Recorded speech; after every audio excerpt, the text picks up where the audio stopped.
সকাল সকালবেলা ঘুম থেকে উঠেই নাস্তা করে চলে আসছি প্যারাক। এটা হচ্ছে আমাদের গ্যান্টিং ড্রিম ক্রুজ যেটাকে বলেছিলাম, এটা হচ্ছে প্রায় 22 তলা।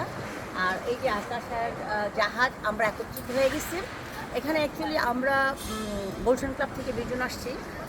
এখানে পেনাং, মালয়েশিয়ান পেনাং এবং মালাক্কা দুটো জায়গা ঘোরাবে। কাছে আসুন। মালয়েশিয়ার পেনাং এবং মালাক্কা ঘোরাবে। আজকে পেনাং, কালকে মালাক্কা ঘোরাবে। দেন আমরা আবার সিঙ্গাপুর এই জাহাজে করে আবার সিঙ্গাপুর চলে যাব। এই ট্যুরটা কিন্তু আসলে অনেক নাইস একটা ট্যুর। মানে জাহাঙ্গীর সাহেব যতই ঘুরতেছে মজা পাচ্ছেন, কারণ আমাদের বয়সের সাথে সাথে আমাদের একটু এনার্জি চেক করার জন্য আমরা দেশের বাইরে চলে আসছি। এবং আমরা ভাবছি যে আমরা হাজব্যান্ড ওয়াইফ মাসে একটা দেশে ট্যুর দেবো, একটা দেশের বাইরে ট্যুর দেবো। আর কালকে জাহাঙ্গীর সাহেবের এক বন্ধুর সাথে কথা হচ্ছিল, ও বলতেছিল যে ভাবে 2টা ট্যুর বিদেশে না দিয়ে একটা দেশে দেন, একটা বিদেশে দেন। ওনার কথাটা খুব ভালো লাগছে। হোসেন ভাই জাহাঙ্গীর সাহেবের তো অনেক ভালো বন্ধু।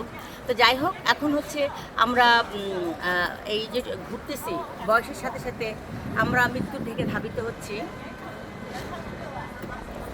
দেখাও। তো বয়সের সাথে সাথে মৃত্যুর পথে ধাবিত হচ্ছি। তো এই জন্য আমরা এখন ঘুরবো, এনার্জি নিব, মানে শেষ বয়সটা মৃত্যুর আগ পর্যন্ত আমরা এইভাবে ঘুরে যেতে চাই, এইভাবে এনজয় করতে চাই। তো আমার মেয়ে যেহেতু দেশের বাইরে আছে, ও দেখে আমাকে। আমার ননদ আছে অস্ট্রেলিয়াতে, বোন আছে সুইজারল্যান্ডে, আমাদের সবাই সব আত্মীয় স্বজন দেশের বাইরে, তো দেখে আমাকে, দেখে আমি কোথায় আছে না আছে। তো আমরা একটু সুন্দর করে আকাশটাও দেখাই, তারপরে আমরা বিদায় নিচ্ছি। বাই।